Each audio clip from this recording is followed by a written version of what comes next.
Welcome back to the Copywriters Podcast with your host, the world's greatest copywriting coach, David Garfinkel. David, how you doing? Nathan, I'm good. How are you? I'm good. I'm excited. We've got a returning champion on the show today, You. and every time she comes, she brings a wealth of knowledge. So I'm stoked for what we've got lined up for the listeners today.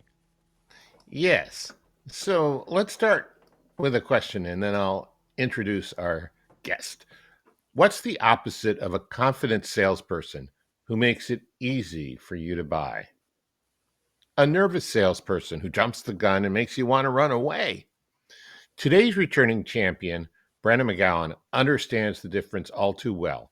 She has mastered the arts of the pre-launch and the launch, and she knows all the big and little differences. Because besides the successful implementers, Brenda's also seen the nervous copywriters and offer owners who jump the gun all too often and ruin their chances of having a successful launch down the road by spilling too much information early on. Brenna believes there's a lot of misunderstanding of what pre-launch does and also what it should not do. So she agreed to come back on the show and tell us today. Brenna's specialty is pre-launches, warming up your market by letting them know and letting them get to know you even before your launch begins. Perhaps the best advantage it gives you is it puts you front and center in your prospect's mind. And at the same time, gets them eagerly looking forward to getting the full details about what you're going to launch. But a lot of people confuse what to do during a pre-launch and what to do during the launch itself. And that's what she's going to clear up for us today. But first, let me clear this up. Copy is powerful. You're responsible for how you use what you hear on this podcast. And most of the time, common sense is all you need. But if you make extreme claims, and if you're writing copy for offers in highly regulated industries like health, finance, and business opportunity, you may want to get a legal review after you write and before you start using your copy. My larger clients do this all the time. So, Bren, welcome back. So glad to see you. So glad to be here. Well, good. Why don't we jump right in? I know we got a lot to cover today. What's the biggest difference between a pre-launch email and a launch email? Yeah, the biggest difference is in a pre-launch, you are selling your method, the idea behind your offer.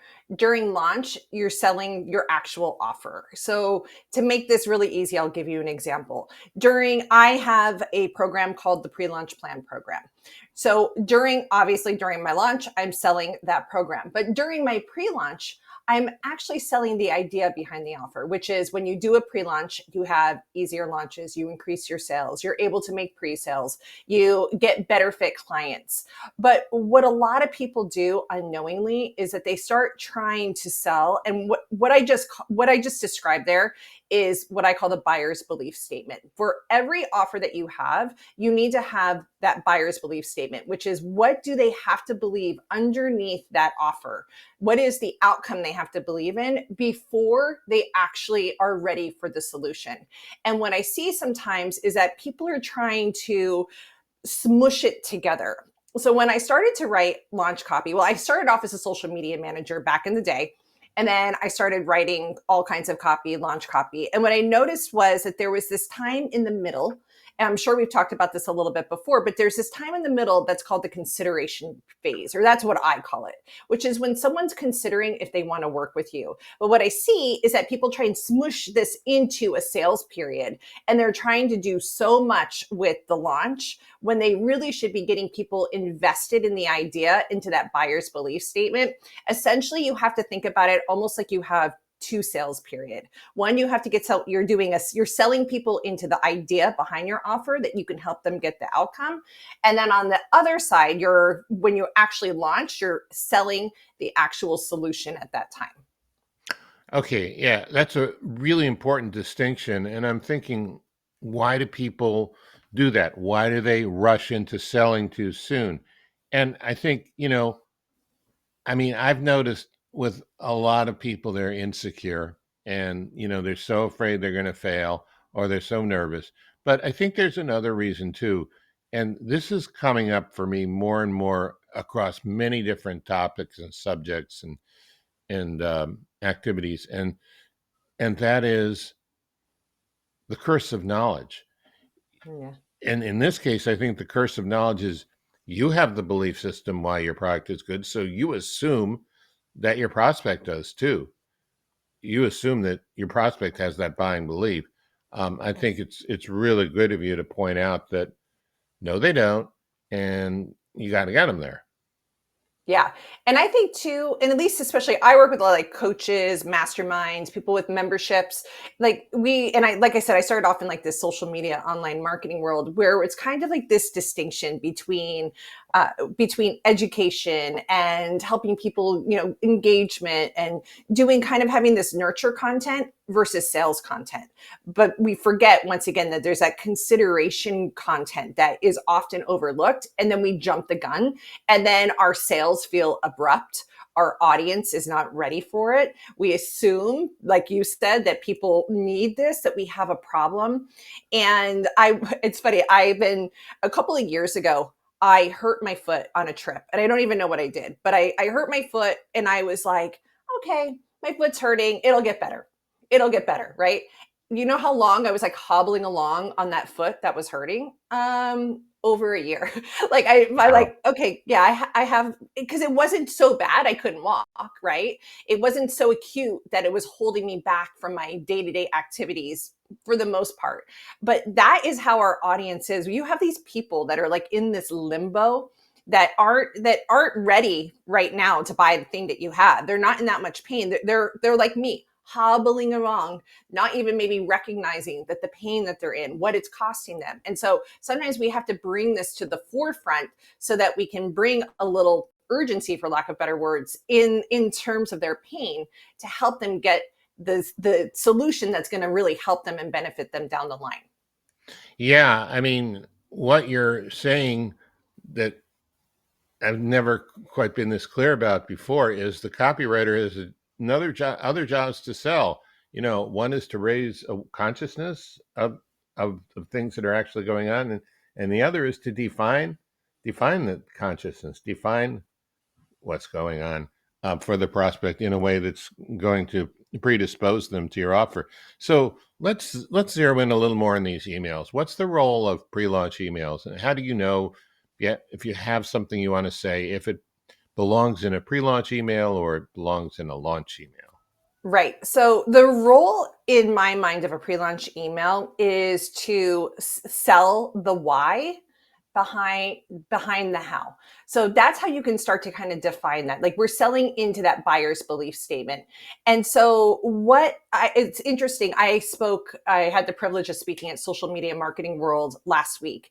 And I sat in on a keynote with someone named Adley. I can't remember her last name off the top of my head. She's on Instagram. She's Adley. And she talks about viral videos. But I was listening to her keynote, which was excellent, by the way. The whole keynote was about why you should start creating viral videos. Now, I can tell you, as someone like, I don't want to create video. I like my normal, like that's just not my thing. But sitting in that keynote, she got me so invested in the why behind why I should do this that I immediately was like, I got to go figure out the how. I want to know how she does this. So she took me from someone who was like, pretty almost, I wouldn't say unaware, but I wasn't even problem aware at that point. And all of a sudden I was at what we would call like product where I wanted to know about that. So when we think about the awareness stages, and so this is why like inside my program, we spend a lot of time thinking about our ideal client and where their awareness is at. A lot of times we're thinking people are in a very high-end solution aware. I think of the way I think of awareness levels, and I'm sure you know this, but just to like recap for your audience in case someone's not exactly familiar, which is we have, right, unaware, which I don't even like deal with when I'm thinking about like selling, right? For the most part, most of our audiences aren't completely unaware. But then we have problem aware, which is someone has a problem, but they're not really looking for that solution yet. We have solution aware, which is someone has a problem, but they're actively looking for a solution. Then we have product aware, where someone is actively seeking out the resolution to that solution. And I also think I've created this my own little, I think a lot of times right now we have people that are situation aware. And so what I consider situation aware is that someone has a problem, they're looking for a solution, but they're looking for the wrong solution. They're not even realizing that they're not looking for the right one. So when we think about what the difference is between these emails, we really want to zero in and help figure out those awareness levels and where we need to raise someone up, whether it's from problem aware to solution aware. Do we need to start bringing them, making them from situation aware to solution aware for what our problem, situation, I got ahead of myself. If they're situation aware, really zeroing in that they understand the problem that they're trying to solve. So those are the roles that I see these emails playing, is that a lot of times when I see launch emails, they're trying to do a lot of this raising awareness level. At the same time, they're trying to sell someone the solution, and it confuses things and it makes your job harder, quite frankly. Okay. Really good distinctions and really good point. Nathan. I just wanted to jump in. A lot of times people have a perceived problem and a perceived solution, and the solution that they perceive isn't working because they've got the problem wrong. And in order to get them to jump on board with the actual solution, you first have to dispel the myth. They think that they're struggling with this because of this, and so they try the solution that fits for what they believe. It doesn't work. And a huge part of this pre-framing that you're talking about and readjusting their worldview, if you skip past it, there's no way they're going to buy your solution.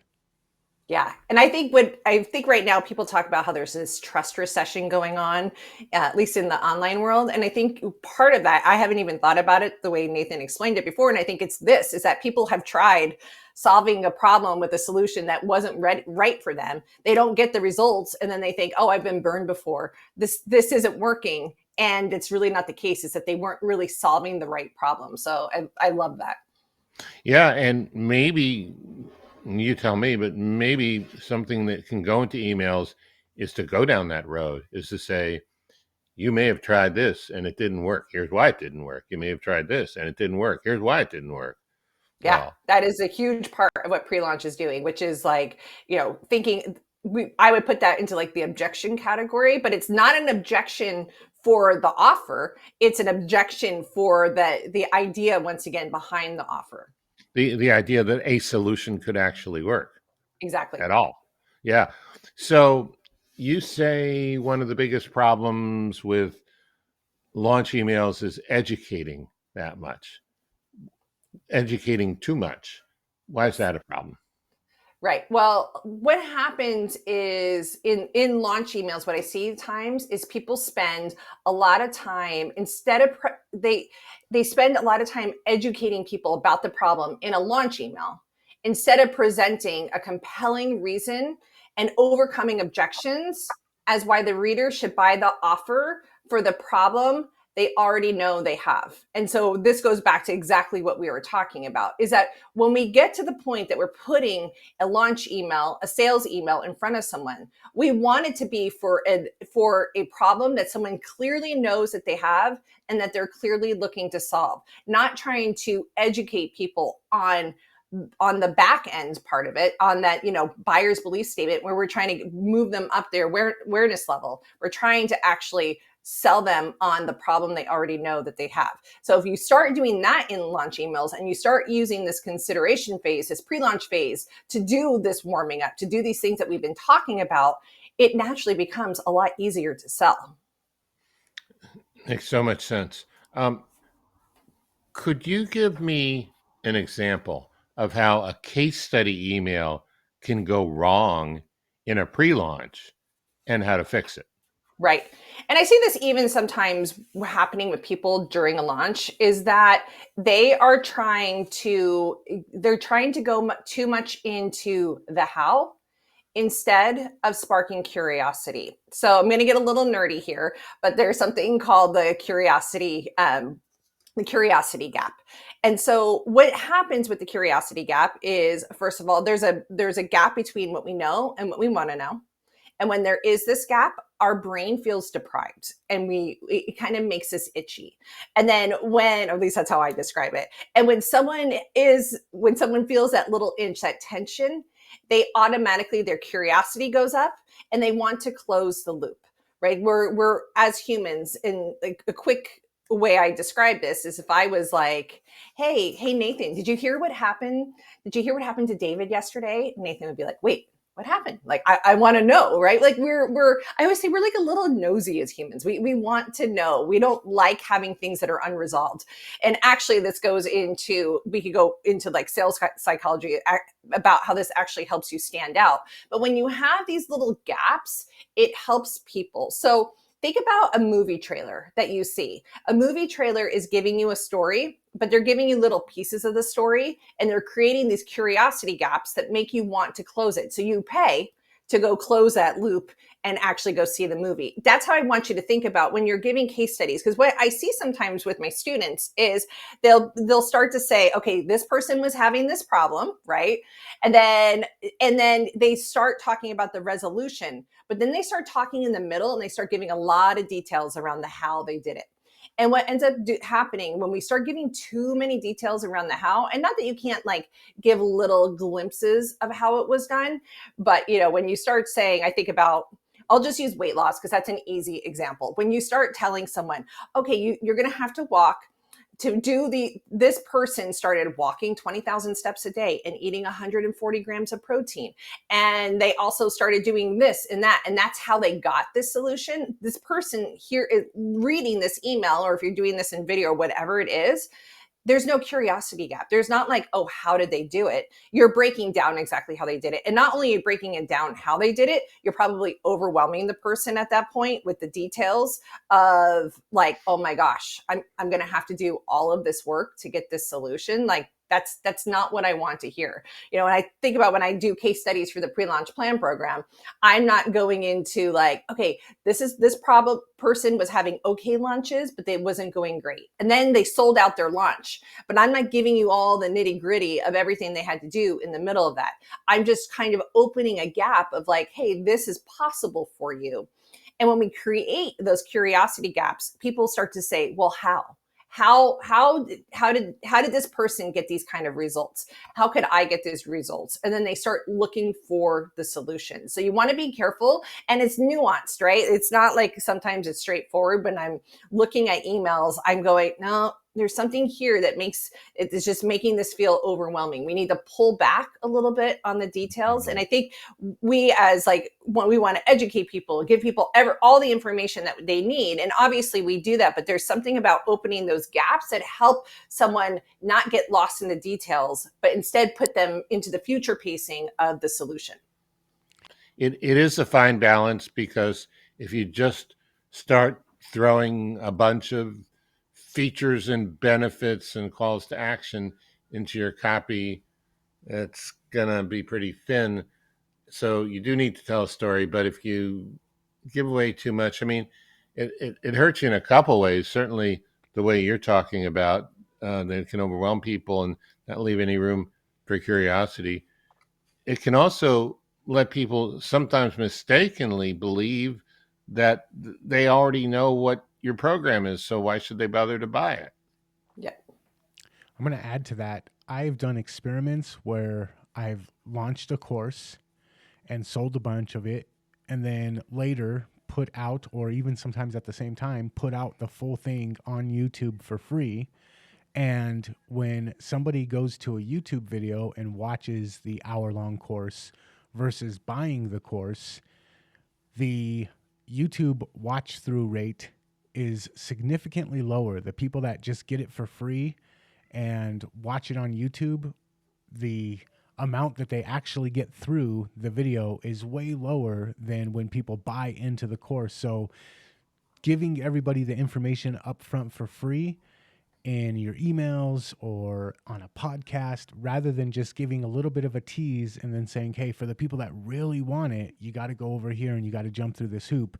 Those people that jump through the hoop are the ones that are really going to dive into it and get the results. So just a little bit of weird psychology there, that people don't want all of the information up front. Yeah. And And they pay you too, which is the other benefit of what we're talking about. Not only do they get it for free, but you actually get some money in your pocket for the work that you did. Yeah, that's good. All right. So let's say you learned something in your pre-launch. How is that going to affect your launch? Yeah, and this is so great. And this is why I also am such an advocate for pre-launches, because we, like, when I work with students, when I work with clients, we do market research, voice of customer research, and before we ever go in. But what ends up happening is when we actually test marketing messages and we actually put them out into the wild, sometimes the things, the strategies that we had are sometimes need to be tweaked. Sometimes they're a little bit off. So when you're doing what we're talking about, when you're doing a lot of education around the why, not the how, you start to find out objections that you would never have heard of, ways that people think or believe that you wouldn't have been aware of. I know, like, for even the pre-launch plan program, I feel like what's happened in the online markets is that, once again, people have been burned. Like, there's a lot of people that don't feel like they're getting the results that they were promised. But that I could write, and I did write a pre-launch email around this. But when I started to kind of research and talk to people and discover, is that, like, there's actually something underneath that, which is like, yeah, they've been burned, but it's not because maybe the person the person who had the program or course did a bad job. It was more along the lines of they felt like they got put into a group of people that were not at the same caliber as them. So they weren't feeling like they were getting what they needed out of that.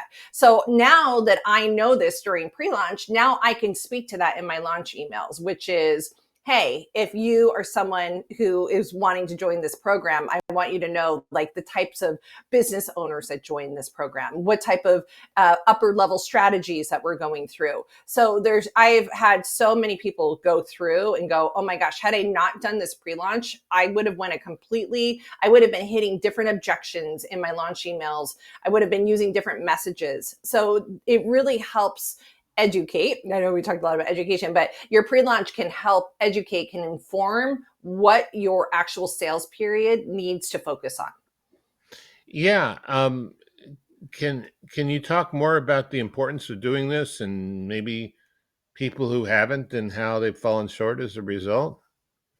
Well, I've had, people go through. I mean, I had people have come through my program and literally they were doing okay before, and they start adding these methods in. And I just had someone recently sell out their entire group program before they even opened their doors to the program. They didn't even have to, like, they got people so interested that they sold out ahead of time. I had another person sell out her one-to-one services by using some of these methods that we're talking about. What I see is that people increase. I had one person recently, her last time she launched her program, she had 12 people in it. When she started adding this pre-launch phase in it, she rose her sales by 66%, because you're not doing direct selling during this time. But once again, if you can get someone bought in, that you can help them get the outcome that they want, when you put the offer in front of them, it makes a lot more sense for them to jump in versus trying to, once again, move them up the all these awareness levels, and then sell to them at the same time. Yeah, that's good. So, all right, let's move to real worldville. Let's say, no, I know everything you do is real world, but things happen. I mean, I just got a note that someone said his father had just gone through major surgery, and that was going to, I mean, literally within the last half hour, and that's going to change the schedule. So things happen. Things interfere with our plans sometimes. Let's say someone doesn't have time to write a full pre-launch. What should they do?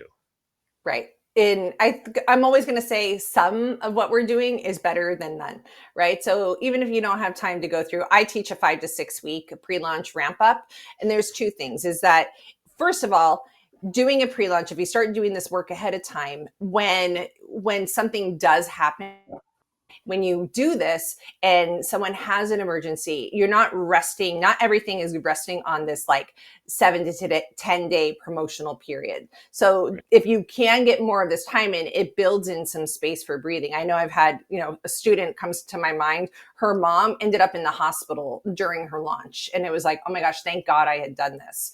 But I have had people go through, I think of like Kevin Rogers from Copy Chief. I helped him with a pre-launch and he was like, I don't have 5 weeks to do this. I'll give you 2 weeks. And I'm like, okay, let's see what we can do in 2 weeks. And so start thinking through the strategy of like, okay, if I know people need essentially 3 beliefs before they're ready to buy, right? They have to believe that you're the person that's going to help them. They have to believe that your method is the method that's going to help get them to where they want to be. And they have to believe in themselves. So I would take a look at those 3 questions and think, this particular audience, where do they need the most quote unquote help in their beliefs? Is it that, I'll go back to weight loss. If you're in a weight loss industry, it probably has a lot to do with them not believing in themselves versus, these other areas.